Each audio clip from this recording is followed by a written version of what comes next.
नमस्कार। संस्कृत समाधान चैनल में आपका स्वागत है। मैं सुरेंद्र कुमार आपके सामने उपस्थित हूँ। लुचरा भाग 2 कक्षा 7 के पाठ 3 स्वावलंबनम का अभ्यास कार्य लेकर अभ्यास उच्चारणं कुरुत।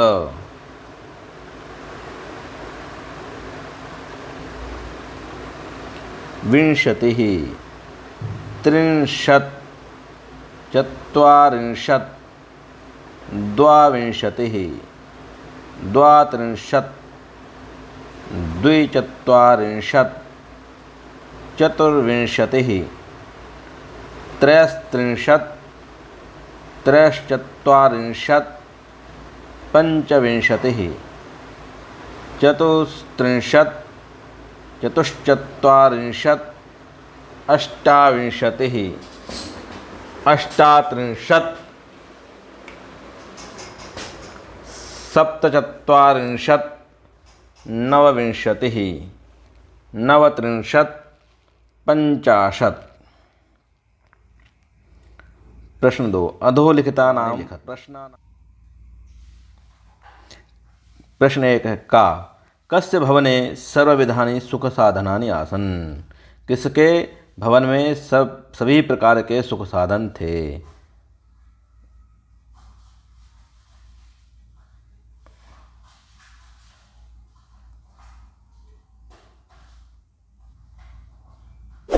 श्रीकंठस्य। कस्य भवने? श्रीकंठस्य भवने। कस्य गृहे कोऽपि भृत्यः नास्ति। किसके गृहे माने घर में, कोऽपि माने कोई भी, भृत्यः भृत्य, नास्ति माने नहीं है। किसके घर में कोई भृत्य नहीं है। कृष्णमूर्तेः। कस्य गृहे? कृष्णमूर्तेः गृहे। श्रीकंठस्य आतिथ्यं के अकुर्वन्। श्रीकंठ का आतिथ्य किसने किया। कृष्णमूर्तिः तस्य माता पिता च। के अकुर्वन् कृष्णमूर्तिः तस्य माता पिता च। अगला प्रश्न है सर्वदा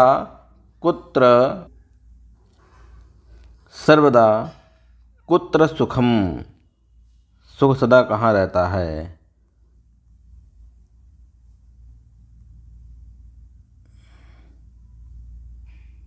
स्वावलंबनम, स्वावलंबने, स्वावलंबनम या स्वावलंबने।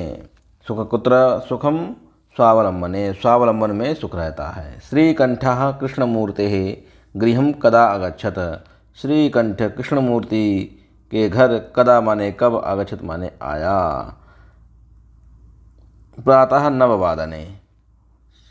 कदा अगच्छत। कृष्णमूर्तेः कति कर्मकाराः सन्ति। कृष्णमूर्तेः 8 कर्मकाराः सन्ति। कृष्णमूर्ति के कितने? 8। चित्राणि गणयित्वा तदधः संख्यावाचक शब्दम लिखत।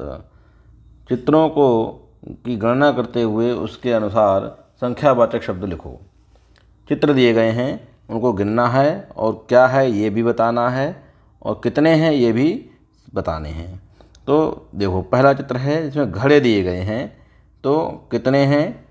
1 2 3 6 या 18। इसको लिखेंगे 18 घट्टानि। 18 घट्टानि। आम दिए गए हैं, ये हैं 7 21। तो 21 आम्राणि। 21 आम्राणि। आगे कुछ गेंदें दी गई हैं, उसमें है 15 कंदुकानि। 15 कंदुकानि। आगे है 37 सिक्तवर्तिकाणि। 37 सिक्तवर्तिकाणि। 36 मोमबत्तियाँ। आगे 24 कर्तिकानि। 24 कर्तिकानि में 24 कैंचियाँ हैं। 24 कैंचियाँ। 24 कर्तिकानि। आगे है 33 पत्राणि। 33 पत्ते दिए गए हैं, उसको लिखेंगे 33 पत्राणि। आगे मंजूषातः अंकानां कृते पदानि चुनुत। एक पट्टिका दी गई है, उसमें से और पद दिए गए हैं, उनको गिनती दी गई हैं नीचे, उनके आगे लिखना है। क्या है? 28 है, उसको क्या लिखना होगा? अष्टाविंशतिः। अष्टाविंशतिः। 27 को लिखेंगे सप्तविंशतिः। सप्तविंशतिः। 30 को लिखेंगे त्रिंशत्। आगे दिया गया 31, 31 को लिखेंगे एकत्रिंशत्। फिर दिया गया 24, 24 को लिखेंगे चतुर्विंशतिः। चतुर्विंशतिः। आगे है चत्वारिंशत्, 40 को लिखेंगे चत्वारिंशत्। आगे है 50, 50 को लिखेंगे पंचाशत्। चित्रं दृष्ट्वा मंजूषातः पदानि च प्रयुज्य वाक्यानि रचयत। प्रश्न 5 है, चित्रम दृष्ट्वा, चित्रों को देख करके, मंजूषातः माने पट्टिका में दिए गए, मंजूष में दिए गए पदों को चुन करके, प्रयोग करके उनको वाक्यों की रचना करनी है। यहाँ 3 चित्र दिए गए हैं। एक में एक किसान है जो हल चला रहा है, दूसरा चित्र है जिसमें 2 किसान हैं जो फावड़ा चला रहे हैं, तीसरा चित्र है जिसमें कुछ तीन किसान हैं और उससे ज़्यादा भी हैं, वो कुछ रोप रहे हैं खेत में, और पद दिए गए हैं कृषकाः कृषकौ एते धान्यम एषः कृषकः एतौ क्षेत्रं कर्षति कुरुतः खननकार्यं रोपयन्ति।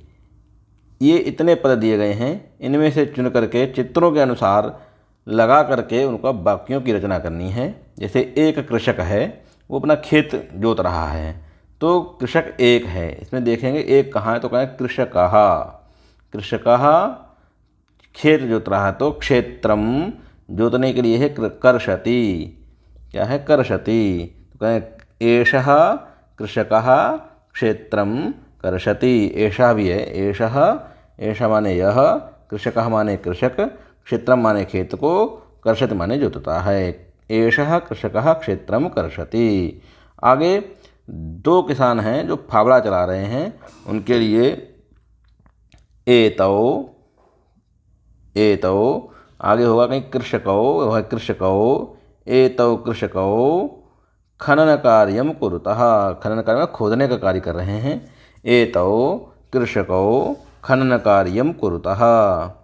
अगला है, बहुत सारे किसान हैं, 3 से अधिक किसान हैं, 3 हैं, तो कृषकाः एते कृषकाः धान्यम रोपयन्ति। एते कृषकाः धान्यम रोपयन्ति। इस प्रकार ये 3 वाक्य बने। अगला प्रश्न है, अधोलिखितान् समयवाचकान् अंकान् पदेषु लिखत। 10:30 बजे को लिखा गया है 12:30 ये गलत दिया गया है, इसमें 10:30 बजे को लिखा गया है 10:30 होना चाहिए था, 12:30 कर दिया है। आगे है पंचवादनम। पंचवादनम 7 को लिखेंगे सप्तवादनम। सप्तवादनम 3:30 को लिखेंगे सार्धत्रिवादनम। सार्धत्रिवादनम सार्धद्विवादनम। सार्धद्वैवादनम या द्विवादनम। नववादनम 9 बजे को लिखेंगे नववादनम। 11 बजे को लिखेंगे एकादशवादनम। 12:30 अर्थात 12:30 बजे को लिखेंगे सार्धद्वादशवादनम। सार्धद्वादशवादनम। 4:30 को लिखेंगे सार्धचतुर्वादनम।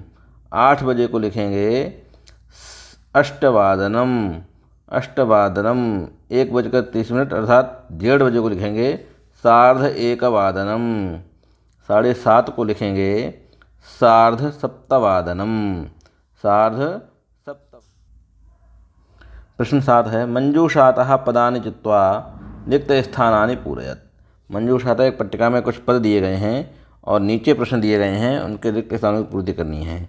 प्रश्न कहा है उसमें डैश ऋतवः भवन्ति। डैश में आएगा षड् ऋतवः भवन्ति। कितनी? 6 ऋतुएं होती हैं। ऋतुएं होती हैं तो कितनी होती हैं? षड् ऋतवः भवन्ति 6 ऋतुएं होती हैं। मासाः भवन्ति, मासाः डैश भवन्ति, मासाः मास भवन्ति माने होते हैं, तो 12 मासा, मासा 12 भवन्ति, मास कितने होते हैं 12, 12 मास होते हैं। तो आगे गा है एकस्मिन् मासे डैश अथवा डैश दिवसाः भवन्ति। तो क्या आएगा एकस्मिन् मासे 30 अथवा 31 दिवसाः भवन्ति। एकस्मिन् मासे 30 अथवा 31, 30 अथवा 31 दिवस माने दिन होते हैं। फरवरी मासे सामान्यतः 28 दिनानि भवन्ति। फरवरी मासे सामान्यतः 28 दिनानि भवन्ति। मम शरीरे 2 हस्तौ स्तः, मम शरीरे 2 माने 2 हाथ हैं, मेरे शरीर में 2 हाथ हैं। ध्यातव्यम, जानने योग्य। ध्यातव्य क्या है?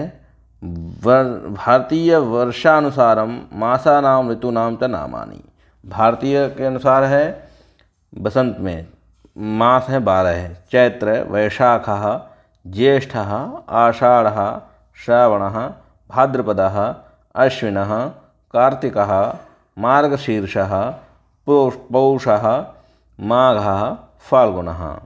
चैत्र वैशाख में बसंत ऋतु होती है। ज्येष्ठ आषाढ़ ग्रीष्म ऋतु होती है। श्रावण भाद्रपद वर्षा ऋतु होती है। अश्विन और कार्तिक शरद ऋतु होती है। मार्गशीर्ष और पौष हेमंत ऋतु होती है। माघ और फाल्गुन शिशिर ऋतु होती है। इस प्रकार से एक वर्ष में 12 माह और 6 ऋतुएँ होती हैं। आपका अभ्यास कार्य समाप्त होता है। यदि किसी को कोई समस्या है तो मुझे कमेंट बॉक्स में बता सकते हैं। आपकी समस्या को दूर किया जाएगा। धन्यवाद।